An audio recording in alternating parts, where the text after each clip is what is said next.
అగ్ని పునీత అంటారు దాన్ని. అలాగే సో ఆ బీపీ ఆచార్య గారి రిజల్ట్ తర్వాత జగన్మోహన్ రెడ్డి కూడా ఒక కాన్ఫిడెంట్, ఒక నమ్మకం వస్తుంది. ఆయనకి ఎప్పుడూ ఉందండి, అందుకే ఇట్లా ఎవరిని పట్టించుకోకుండా ఆయన పని ఆయన చేసుకుంటుంటారు, వీళ్ళు అలవాటుపడుతుంటారు. ఈ కేసులకు సంబంధించి ఏముండదు. ఇప్పుడు ఇది జస్ట్ కంపారిజన్. ప్రజలు తెలుసుకోవాల్సింది ఏంటంటే చంద్రబాబు నాయుడు గారికి, జగన్మోహన్ రెడ్డికి, చంద్రబాబు నాయుడు గారికి సంబంధించిన కేసులన్నీ స్టేల్లోనే ఉన్నాయి. స్టేల్ వికెట్ అయ్యో అవ్వలేదో తర్వాత చర్చ.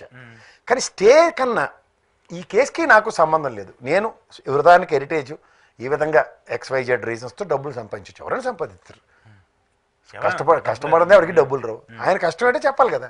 అలా నా మీద ఇప్పుడు జగన్మోహన్ రెడ్డి కూడా నా మీద అబాండం వేసి నేను లంచాలు తీసుకున్నాను, క్విట్ ప్రోకో చేశాను, నా కంపెనీలో ఇన్వెస్ట్మెంట్లకి వీళ్ళందరినీ వాడుకున్నాను అన్నది అపవాదు. అపవాదు కాదని అవునో ప్రూవ్ చేయండి, నా దగ్గర ఉన్న ఎవిడెన్సెస్తో నేను కాదు అని తిరిగి కోర్టుకి ఛాలెంజ్ చేయగలిగాడు అతను. ఈ కంపారిజన్ ప్రజలు గ్రహించండి. Okay okay. సో ఇంకొకటి ప్రసాద్ గారు, డీల్ లిమిటేషన్ ఈరోజు ఒక పెద్ద సమావేశం జరిగింది తమిళనాడు, చెన్నైకి సంబంధించి బేస్ చేసుకొని. కొంతమంది వెళ్ళారు, జగన్మోహన్ రెడ్డి వెళ్ళలేదు, కానీ ఆయన ఒక లేఖ రాశాడు, 3 పేజీలు అస్త్రాన్ని ప్రధాని మోదీకి రాశాడు. అసలు అధికార పార్టీలో ఉన్నటువంటి 2 పార్టీలు దానికి సంబంధించి మాట్లాడలేదు. ఎలా చూస్తారు దీన్ని? ఫస్ట్ ఆఫ్ ఆల్ వీళ్ళు ప్రవచనాలు బాగా చెప్పారు కదండి, పిల్లల్ని పుట్టించేయండి, చంద్రబాబు గారే చెప్పారు. ఓకే, సదరన్ స్టేట్స్ మనం ఆర్థిక భాండాగారాలు ఇవి. మనం డబ్బులు కాయ కష్టాలు చేసి ప్రభుత్వ విధానాన్ని, కేంద్ర ప్రభుత్వ విధానాన్ని 100% ఆచితూచి ఆచరించే సదరన్ స్టేట్స్. ఇది మన ప్రైడ్. ఓలా కుటుంబ నియంత్రణ దేశవ్యాప్తంగా పాటించాలన్న పిలుపుకి ఇవాళ సదరన్ స్టేట్సే కుటుంబ నియంత్రణలు పాటించి పరిమితమైన కుటుంబాలతో అత్యధిక ఆదాయ వనరుల్ని, పొదుపుని మనం దేశ ఖజానానికి, దేశ భాండారానికి మనం దాని ట్యాక్సెస్ రూపంలో కడుతున్నప్పుడు ఏంటంటే జనాభా నిష్పత్తి ప్రకారం మనకి అన్యాయం జరుగుతుంది. దీనికి జనాభా నిష్పత్తి ప్రకారం కాకుండా ప్రాంత వివక్షలకు గురి చేయకుండా సక్రమంగా ఒక డిఫరెంట్ ప్రోరాటాని అడాప్ట్ చేయాలే తప్ప ఈ తలా తోక లేకుండా అవతల స్టాలిన్ ఇక్కడ చంద్రబాబు నాయుడు పిల్లలు పుట్టించండి అన్న బుర్రతక్కువ ఆలోచనలు ఇవ్వడం చాలా తప్పు. ఎందుకంటే ఇప్పుడే దేశ జనాభా చైనాని దాటి ఉన్నాం మనం. వీళ్ళు చేతకాక లెక్క పెట్టట్లేదు, కానీ జనాభా గణన జరిగితే మనం ఎంతమందితో సస్తున్నామో తెలుస్తుంది. తర్వాత ఇది దేశవ్యాప్తంగా ఉపాధి కల్పన అన్న కార్యక్రమం. ఇప్పుడు ఉదాహరణకి బీహార్ వచ్చి, ఉత్తరప్రదేశ్ ఇట్లా అందరి దగ్గర నుంచి వచ్చి మహారాష్ట్రలోను, ఆంధ్రప్రదేశ్, తెలంగాణలోనూ వచ్చి పనిచేస్తూ ఉంటారు కదా. అలా ఉపాధి కల్పన అన్న కార్యక్రమం కనుక తెరలేపితే జనాభా కూడా సమాన నిష్పత్తిలో ప్రతి దగ్గర ప్రపోర్షనేట్ రేటుతో ఉంటుంది. అక్కడ స్థానికత అని కాకుండా 2-3 ఏళ్ళు క్లాసెస్ మార్చొచ్చు కదా, పిల్లలు పుట్టించడం అని కాకుండా. ఉదాహరణకి బీహార్లో నుంచి ఇక్కడ వచ్చి పనిచేసినాడు 2 ఏళ్ళు పై తీసుకుంటే ఇక ఆంధ్ర పౌరసత్వం అయితే ఆంధ్ర జనాభాలో కన్సిడర్ చేస్తాం, ఇలాంటి చేయొచ్చు కదా. కానీ నేను తీసుకెళ్ళి అక్కడే జనగణన చేసి ఇక్కడేమో మనకి 5 సంవత్సరాలు 10 సంవత్సరాలు మన నెత్తి మీద ఉండి కొన్ని కుటుంబాలు వచ్చి సెటిల్ అయిపోయి డబుల్ స్టాండర్డ్స్తో ఉంటున్న విధానాలకు కొన్ని స్వస్తి చెప్పుకోవచ్చు. ఇప్పుడు ఈ డీలిమిటేషన్లో జనాభా ఒక దిక్కుమాల బాధ అయితే ఇప్పుడు ఈ నియోజకవర్గాల బాధ ఒకటి.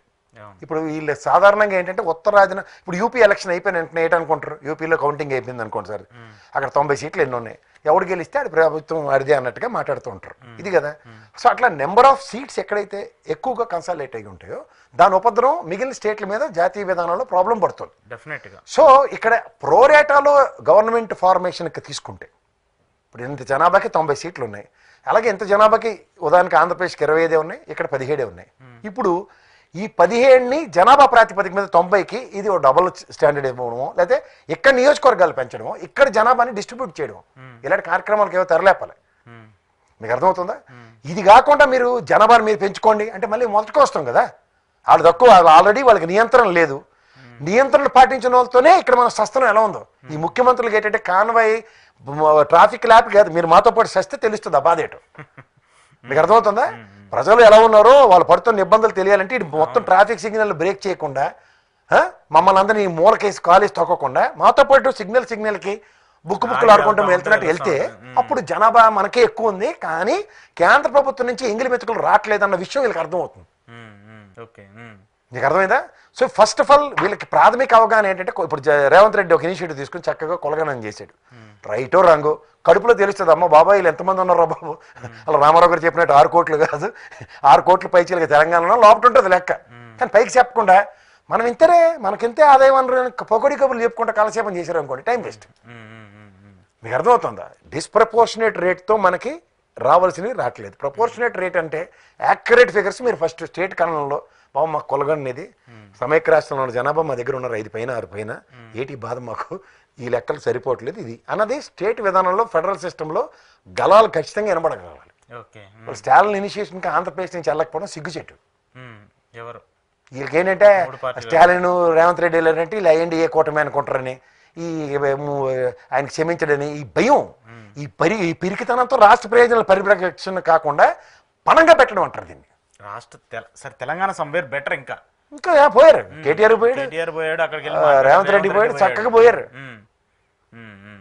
కానీ ఇక్కడ మాత్రం సరే ఏదో జగన్ ఏదో లేఖ రాశాడు, దానివల్ల యూజ్ అవుద్దా లేదనేది పక్కన పడేది. ఎవరికి లచ్చకి సీటీ సంతకు గాజులని ఎవరికి ఉపయోగం సార్ అది.